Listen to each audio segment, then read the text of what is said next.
I'm a living testimony unto the goodness of God, Mm-hmm. For what God has done for me, there's no other one. No man on this earth could do it. Only God alone. We may look different and live in different countries, yet our stories are knitted with the same threads of excitement, uncertainties, challenges, and victories. As we journey through the ups and downs of life, it is our undeniable will and God's strength that propel us to joy after pain, smile after frowns, and ups after downs. We were born to win. We were destined to greatness. We are overcomers. Welcome to God Scoops, raw and unedited stories. Welcome to Raw and Unedited Stories. This is Patricia Daly, your host. Here on God's Scoop, we share stories to encourage, uplift, and brighten your day. With us today is Kevin Robinson, a paraplegic, an author, and a man who got a gunshot wound, and as a result of that, he is now a paraplegic. Welcome, Kevin, to Raw and Unedited Stories. How are you? Thank you, Pat. Thank you for having me. It's a privilege to be on your show today. So, Kevin, tell us, where are you from in this world? Where are you? I'm from Jamaica, a place called Seven's Heights in Clarendon, Mapen, Clarendon, in Okay, Jamaica. I've never heard about that place, but thank you for taking the time out to share with our listeners your story. Now, just talk to us about your story. Well, my story is a story, I'd say, of bittersweet. Not all bitter, but sweet. Because, as you mentioned, I'm a victim of a gunshot wound. It's a sad reality of what Jamaica gone to now by reason being by the hands of guns. So many persons have been suffering because of the hands of guns that are in the hands of criminal, and it's a sad reality that some of us have to live with the scars and the pain for the rest of our life because of the hands of others. And Mm. my story started out well.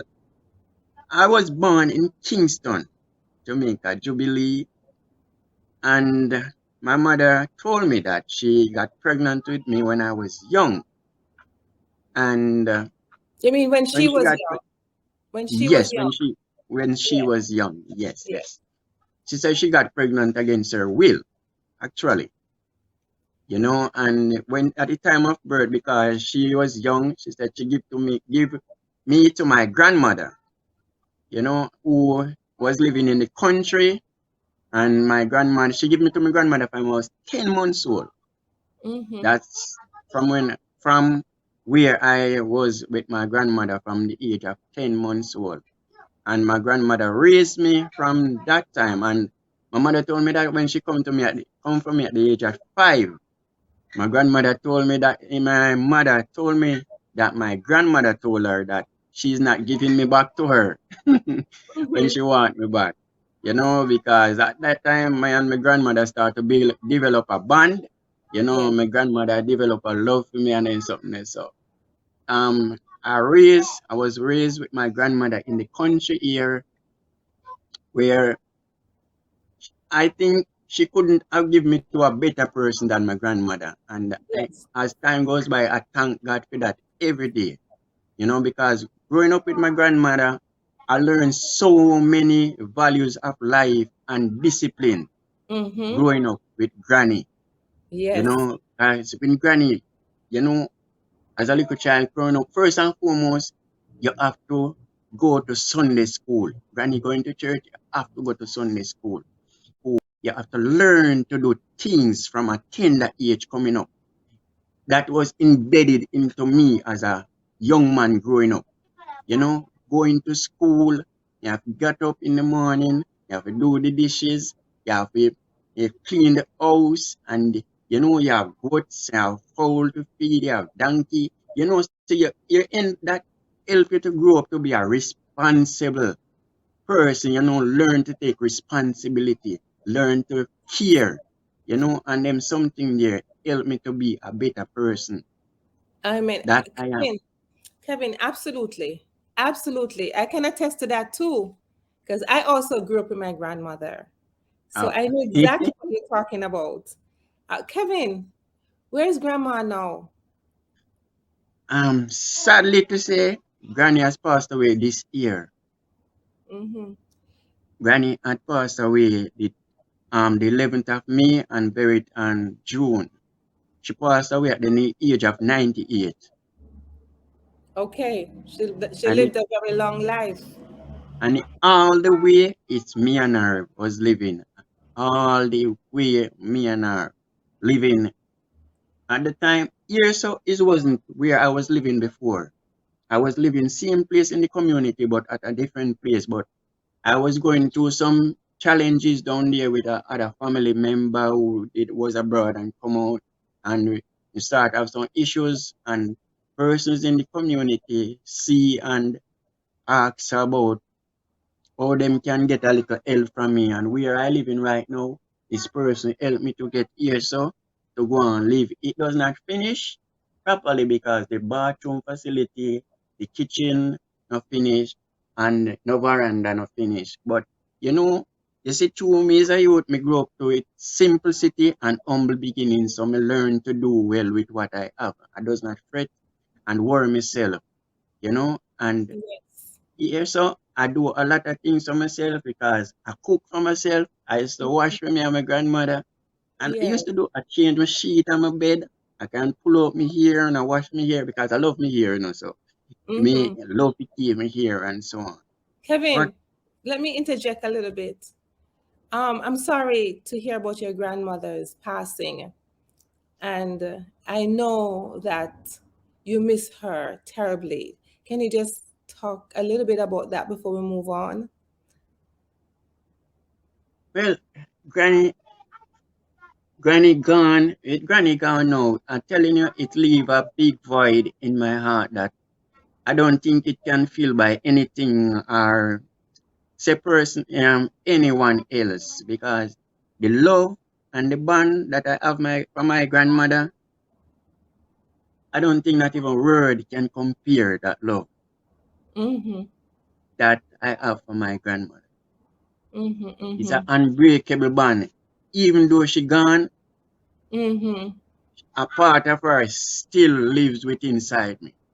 Yes, yes. I At understand. times I'm here, and some of the time when I even cook and so on, as me I'm look around in the house, you can feel the absence, the void, because someone very, very special is missing. Mm-hmm. Yes, I understand that, Kevin. I understand. And I do empathize with that as well. So tell us what really happened to you.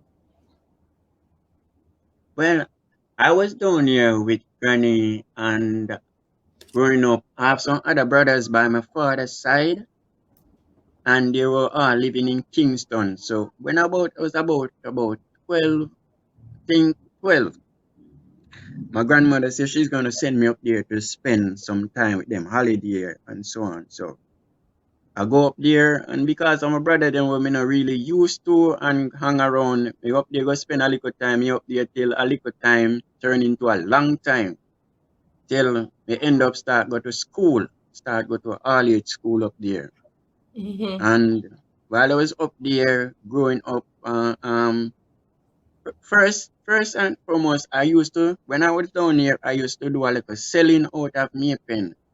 I used to Mm-hmm. sell my bag juice, my bag strings, my cheese strip, my Wrigley's, my cheese and then something there because I used to go to school like from Monday to Thursday and I would go and sell on Fridays and Saturdays to help support myself to go to school and so on. So when I went to Kingston to up there, I used to leave from Kingston and come back down here to Clarendon over the weekends and sell, and then I would go up back. to go to school. Till I up Mm-hmm. there and I start going to school, and me used to go a Coronation Market to buy thyme and tie it out in a bungles and walk around and sell it, and to help maintain myself going to school. And while I was going to school, in the midst of that, I did get a little work at a cook shop. And because I always school, I go to school in the morning. And when I come home back, as I take off my clothes, I have to go up a shop. And I would leave like up a shop like 10 o'clock in the night, sometime after 10, 11, and would go down. And while I was going to school, I have a brother that got killed up at Kingston by his own friend. And I was there still going to school. I never leave and come down to Clarendon. So lead him saying that to say this, the cook shop that I was working, there was this youth where in time I does not go to work. We used to go out a film place because him live nearby and we used to sit down on the roadside and we would laugh and talk. Typical thing with teenager do, run up and down on roadside and thing. And Mm-hmm. one of the evening, I think it was a Sunday evening, on the 10th of December, 1998. I Mm-hmm. go out there with two of my other little friends and we were there laughing and talking, just as usual stuff. Mm-hmm. And about 10 to 15 minutes after we were there laughing and talking, we hear loud explosions of gunfire coming from up at the top of the road, coming down. And Mm-hmm. everyone on the road started to run in all directions. People are run go over them yard, people are run here, so run go there, so. And me and my little friends them return and I run go down the road. And while run going down the road, before you know it, I find myself on the ground. Cannot move. I Mm-hmm. trying to move and I cannot move. My feet them just won't let me move. And at that time, I didn't even think in my consciousness someone could lose them ability of walking. Mm-hmm. That never clicked to my mind. None at all. And the Mm-hmm. man them will fire the shot because it was a straight lane. Them see say someone get shot and then walk and come down and look for me on the ground and stand up over me and look. And me I Mm-mm. try to move. Me I try to move and me cannot move. And then Mm-mm. them dead and then stand up and I look. Then them turn away and then walk gone. And in Mm-hmm. time everything cool down now and persons come back out on the road. Them see me laying down on the roadside in a pool of blood. And Mm-mm. them take me up and them rush with me go down at the road, down at the bottom of the road, and then stop a car. I think it was someone private car, and Mm-hmm. then take me to KPH. And then him carry me to KPH. My member said them put me on a long something. At the time, I never know say a stretcher them call it. With the long wheels and long and them something, and put me on it and then I lay down flat on my back and them a shove me. Not even know say hospital me reach. And them a shove me see some bright light a pass over my head and then carry me going in one room and some persons gather around me that time. And then, the another morning I realize say doctors and nurses gather around me and them ask me questions like what Mm-hmm. is my name, where I'm from, what ask me my age and how I was shot, who shot me, a gunman or police, and so on. And I told them I was shot by a gunman who can shoot up the community. And the next thing me know, them say them are gonna put something over my nose and me I go inhale it. And Mm-hmm. which they did. They wet a piece of gauze or cotton and then put it over my nose and inhale it up. And when I inhale it up, the only thing I know is the next morning I wake up in the hospital bed, string up from left to right. I have saline in one hand, drip in one hand. I have a long cut about 1 feet in my belly, 1 feet long in my belly, and I have a cut in my side, and having having catheter, and I have a having the colostomy. They give me colostomy bag, So I was string up from left to right that time, you know. Kevin, how old were you at the time, and what were you thinking as you were laying there on the ground? So, how old were you, and what were you thinking? I was 16. I was 16 at the time. Mm-hmm. 16. I just graduated from all school. I graduated July and I get shot December. Mm-hmm. So, what were you thinking while you were on that ground, while the gunmen were standing over you? What were some thoughts? To tell you the truth, um, it happened so fast that honestly I does not even know what I was thinking. It's like my mind was blank because I even Mm-hmm. one thought is like it's like the whole place did I get dark. My eyes Mm-hmm. before my eyes, you know, Mm-hmm. Mm-hmm. it's like the whole place did I get dark and it's just a strange feeling in my body. Mm-hmm. And Mm-hmm. instantly me could feel me foot them instantly. When me get shot, my foot them swell instantly, Mm-mm. Mm-mm. Just like when you blow up balloon, you have them long balloon and you Mm-hmm. blow them and so me foot them ice up, swell and ice up off of the ground instantly. Mm-mm. Mm-mm. So, Kevin, And pardon. sorry, go ahead. And I say while I was in the hospital bed, me foot them this swollen that time and in space of couple of weeks my foot draw down so slim like a piece of board. My foot Mm-hmm. them draw down in space a couple of weeks. Mm-hmm. Kevin, let's fast forward a little bit and tell us, after you got out of the hospital and you got home, what is the impact? What was the impact of that injury? Well, the impact of that injury, it has left a permanent scar upon my Mm-hmm. life, because when I even to come out of the hospital and I hear that I was coming out, all kind of thoughts begin to rush to my mind, because Mm-hmm. me have to go back home, go face my friends them, families them, me look different, me foot them, as we say in a Jamaica, maga, so maga down, Mm-hmm. and my skin look pale, almost next to white, because a 1 year me spend in a hospital, from the Mm-mm. gunshot wound. Mm. 1 year, I got shot December 98 and come out back December 99. Mm-mm-mm. I'm sorry And that I'm sorry. Yes, I'm sorry you went through that. And how are you managing to survive without your grandmother, and also just living now as a man with the inability to walk?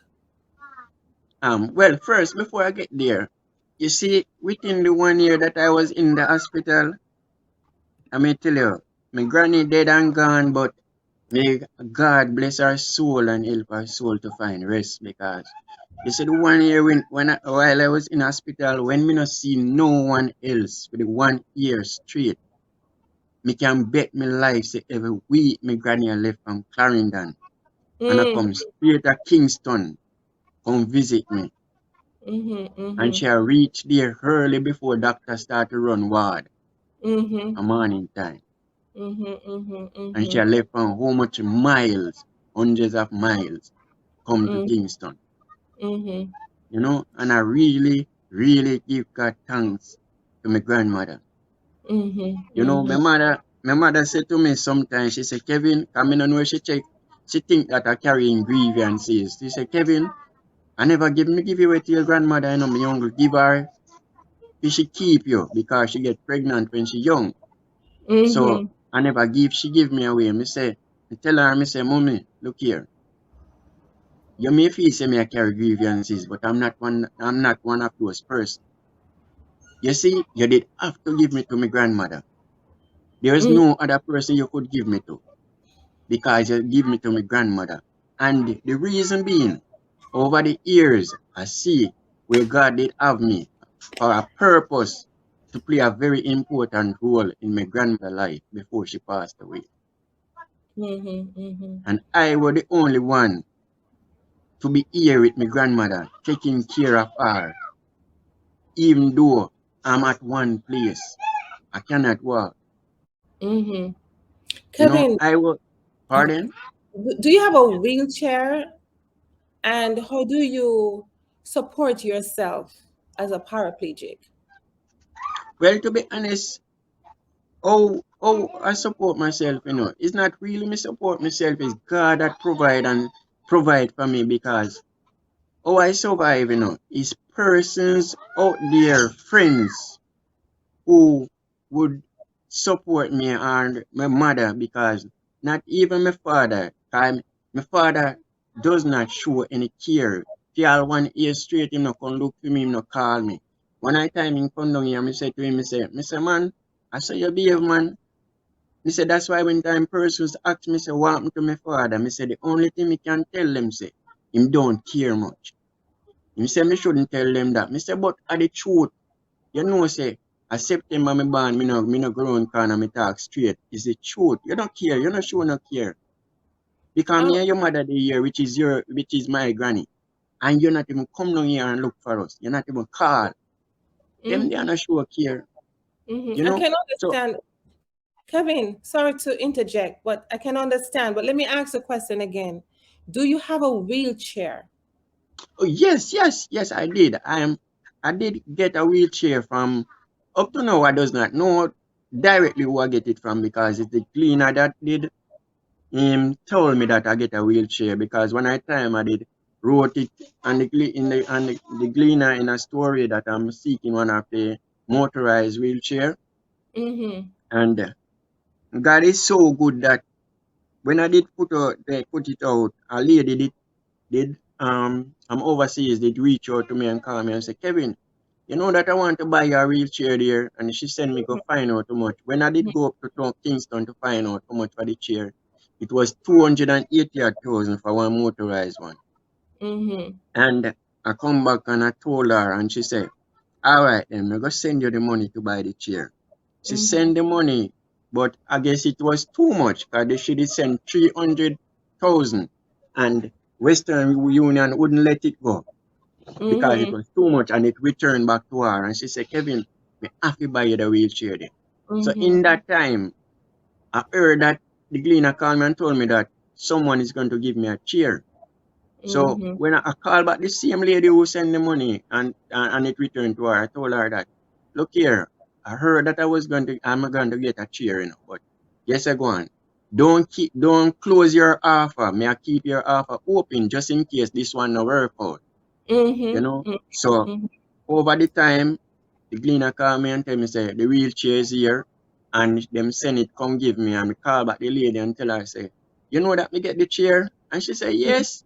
She say, Mm-hmm. me happy for you man. He say, yes man, me get the chair man. And the Mm-hmm. next year the lady write me a text and tell me say, Kevin, you know that I respect you for your honesty because if Mm-hmm. for some persons, they would make she send her money come out here and then take it and then get a chair and have her in the dog. I say, look here, I'm not that type of person. I rather know say me get this something honest and more than know say me get it dishonest. You know? Mm-hmm. Yeah, Kevin, so I did get a wheelchair.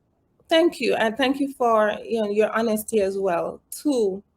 And of course, I'm asking the question because we are trying to just put it out there to users and the gospel community to support you, in any way that you need. But before we even talk about that, let's talk about what you do from day to day. What is your day-to-day activities like? Well, my day-to-day activities, I get up in the morning. Yeah, first and foremost, when I get up in the morning, I have to thank God for another day. Yes, I have to say my little prayers in the morning, give God thanks. Then, look about, straighten up my bed, wash my face, brush my teeth, look about. Then I turn to look about like a breakfast because right here I look about my breakfast. And me have my Right. little hot plate, me have my little hot plate there, so. Me still stay up on my bed because through the kitchen facility set up Mm-hmm. and so on. So I lay down right here and I do my little cooking. I do my little stuff right here. I even do my little baking and then something there. And you know, That's I awesome. would That's awesome. I see you have some level of self-sufficiency. Do you go outside at all? Do yeah, you I do go anything outside. outside? Sometimes Yes. yeah, sometimes I go out to Mapen. You know, I go Yes. to Do Mapen you most go in of the the time I go. backyard? Do you go in the garden? Do you do any planting? Do you do anything like that? Uh, no, yeah, the thing is, the way I'm living, it kinda in the yard is kinda hilly. I don't know if I could hold the phone outside. All right, the young man soon come and show it. You know, Okay. it's not situated for the chair to drive more in round and round the place. But Mm-hmm, you know, mm-hmm, I sometimes I used to go out, you know, go for a little drive out in the morning, go down on the road, go down on the main road, and come here. I love gardening doing now, even though I can't do it. But my neighbor that helped to look after me, who was looking after me and my grandmother, she still come over. She plant up some flowers out there. I used to right on my veranda here, so because it not have on the top or anything.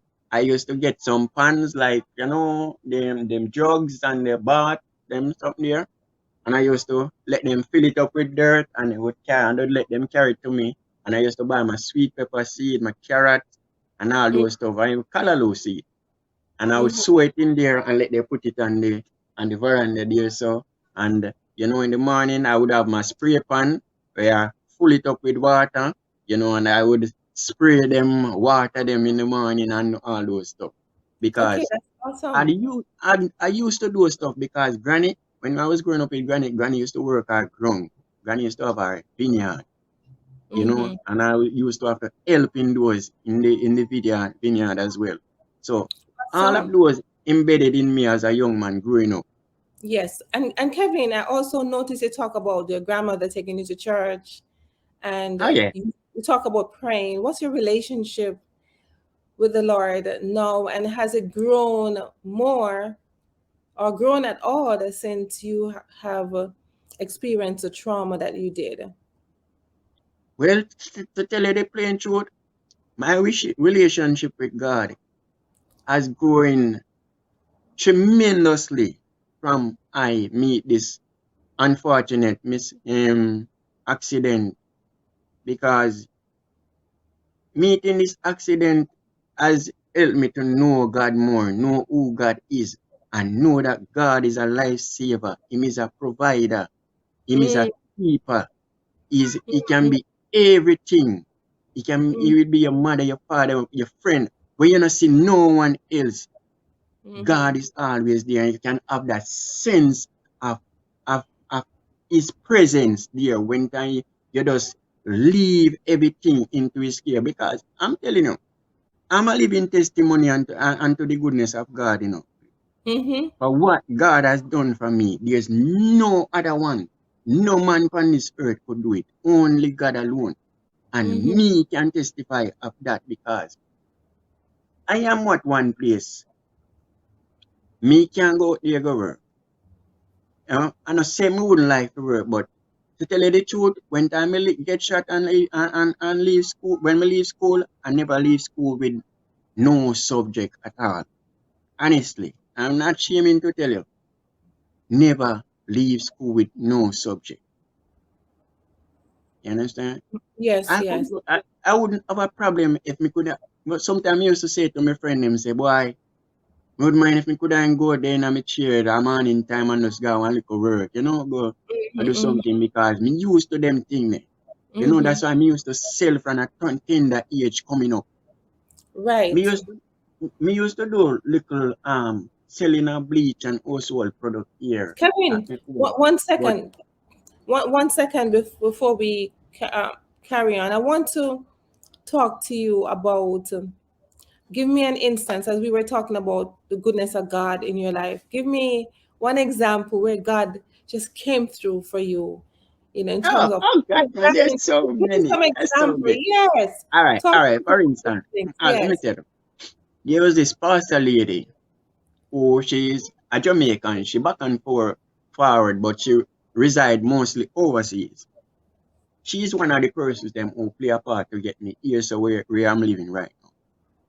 And whenever she comes to visit me, I tell you, if there's a million chair in the house, she not going to sit down on one. She'll come sit down right at my bed, right under my arm, she'll come sit down.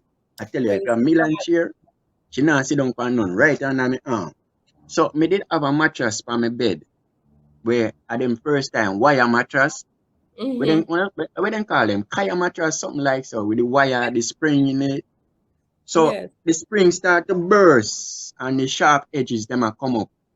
So me used Mm-hmm. to have to get the cardboard and lift up the sheet and put it on it. Just stick me and so on. So one time she come out and she come when as she come, she run come hug me up and as she go sit down, me say, hey, careful where you're going to sit because I don't want why I juke you. But then me Mm-hmm. say me no want why I juke her. She look for me, so me lift up the sheet and me show her. Me say, see it there? The spring them a come up through the mattress. And me never want it look.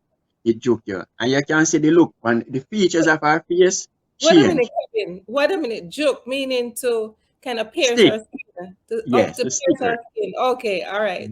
Yes, that's what I meant. Sorry. So when I told her that, the look on her face changed. Yes. And that's how she began to tell me that when she was leaving overseas to come out here, she said when the taxi come for her and she leaving out the house, going to the taxi, she said her niece run her down from out of the house and say, Auntie, wait just a minute. The Lord just spoke to me and the Lord said me to give you this money to give Kevin. She said, me no know what the need is, but when you go, look for Kevin, you will see it. Praise the God. And, and, well, I'm going to tell you, Hallelujah. Hallelujah. Kevin, so the Lord has provided for you another mother, right? You know, he I said, tell when mother you, and father forsake you, and I'm not yeah, saying your mother forsook you, but when it reminds me of that verse where it says, mother and father forsake you, I will take you up. And the yes, Lord has yes, that's taken true, you up, right? you know. And that's how she tell me. She said, Kevin, her niece said the Lord say, he give her that money if he give to Kevin, and time she come look for Kevin. Because her niece don't know me either, you know. Her niece only hear she talking about Kevin. Right. Kevin. Her niece don't know me, and she said the Lord say, to give, stop her, run her down. When time she going at the taxi and stop her and say the Lord just spoke to her and said, give that money here to Kevin when you go. She don't know the need, but when she go, she will see it. And when time she Kevin. come, she see the need. It was a Yeah. mattress that I needed because the Mhm. wire bursting and coming up through the mattress and I stick me. I have a man in here many times. I have a man in here. Me dey here and run out of stuff out of the house and me dey here consider. And me hear my phone ring. And one of my friend call me and say, Kevin, what go on? You alright? Say, yeah, man, me there go and take it easy, man. Say how things. Say, you don't know. Me I give thanks, you don't know. Me I don't want to complain, because me used to simplicity and humble beginnings. So, me just go and ride and whistle. And she say, say, me I say, now for a little change, come give. And me I say, for real? She say, yes, man. And me say, watch it. God is so good. Provide just and right on time, I tell you. You know, God is my provider, man. I'm a living testimony unto the goodness of God. I also want to thank Mrs. Rose. Yes, she got my number and she reached out to me. She has been a great source of help to me. She even helped me to get one of the wheelchair, one that she push with hands, not one of the motorized one, but I'm really grateful to Mrs. Rose for that one too. Yes, man. And she even sent me money on several occasions. Mrs. Rose is one of the person who's been supporting me. And not only that, she helped to push my book, because she helped to purchase my book and advise and seek others for help to promote my book. She promote my book. Matter of fact, she promote me. She's like a promoter. She help to promote my book and ask persons to buy it, and she buy it and she carry it out there and she buy it and give to persons. So I really, really appreciate you, Mrs. Rose, and I thank you very, very much, ma'am. And from the day that you contact me, you never leave me out. You have been a great friend and a real support. And God bless you for everything, Mrs. Ross. Thank you, Kevin. God bless you too. God bless Yes, you. ma'am. God bless you, man. Thank you for all the help, Mrs. Yes, Rose. yes. See, this incident that happened to me, I I does not regret it one bit. Reason why? I see that it's only in this position God could use me to take care of my grandmother and to look after her. Because if me did a walk and out there, yes, me know say me have my grandmother and me love her. Me da go come carry what me have come give her, and me da come look for her, and me da gone again. But no one wouldn't be there to spend quality time, to take care of her, to comfort her, to keep her company, you know? And over the years, I see, is that what God did have me for? That's why maybe this incident happened to me that I can be one place to take care of my grandmother. Kevin, talk to us about your book. Oh, yes, I have it. I have one right here. No? See it there? My book. Yeah, my book. See there? It Wow. name True Pain, a real life story by Kevin Robinson. See me images on it right there. I love Yeah, that. it's only on Amazon now at $11. And this book, it's full of it have inspiration in it, and it persons who is going through a rough time and going through difficult time and them seems to lose hope and feel like them want to give up. This book is a really good book that they could turn to and read just to get a little inspiration and hope from. It's a Yeah. book about my life story and how I got shot in Kingston and how I was raised in the country and my lifestyle growing up and all those stuff. Yes. So Kevin, it's Kevin Robinson, yes, thank right? you. Thank you for sharing with our God Scoop community your story, a story that is very impactful and encouraging, and a story that has brightened my day. Hmm. Thank you, Kevin. And thank you for your grandmother. What Oh a yes. woman. What a woman. Gosh. Mhm. And if to our God Scoop community, if you decide that you want to support Kevin, you can find his book on Amazon. Show us the book, Kevin, on There it is. Amazon.com. And also, you can reach out to our God Scoop community too to support Kevin in any way. All right. And thank you to our God Scoop community for tuning in. Before we even go today, how can people help you? How can we um, help you? What's your contact information?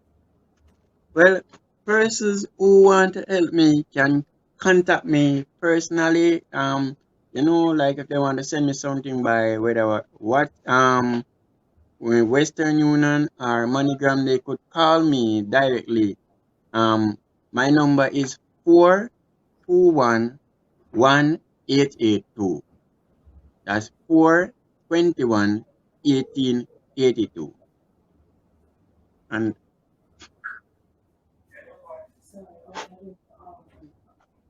yes, that's my number. 421 1882.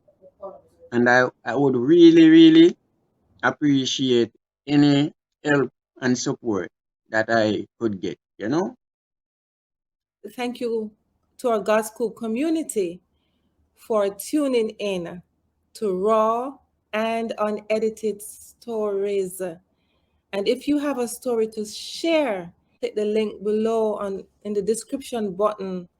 And please remember to subscribe. Subscribe. Yes. Share and like. And have a phenomenal day.